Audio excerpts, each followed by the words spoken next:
Namusha ngizokhuluma ngokuhlinzwa kwerobhothi. Kuyini ukuhlinzwa kwamarobhothi? Ukuhlinzwa kwamarobhothi kuwuhlanganiso lokuhlinzwa kwe-laparoscopic nobuchwepheshe bekhompyutha.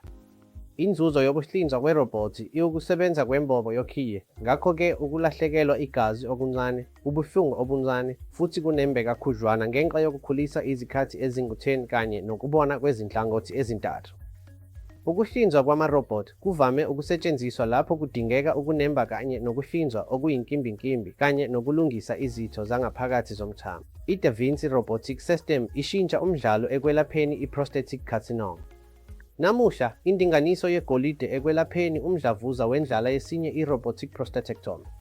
Ukuhlinzwa kwamarobhothi kusetshenziswa kakhulu ekwelapheni umdlavuza we-prostate futhi nakwezinye izifo ezifana nomdlavuza wezinso, lapho, ngenxa yobuchwepheshe bamarobhothi, asidingi ukususa unyawo lonke lwesitho, kodwa sisusa kuphela imithambo yomdlavuza, ngaleyo ndlela sigcine ukusebenza kwesitho kanye nenyama yesitho.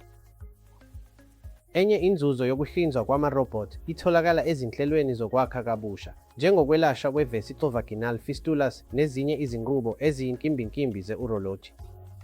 Ngiyabonga.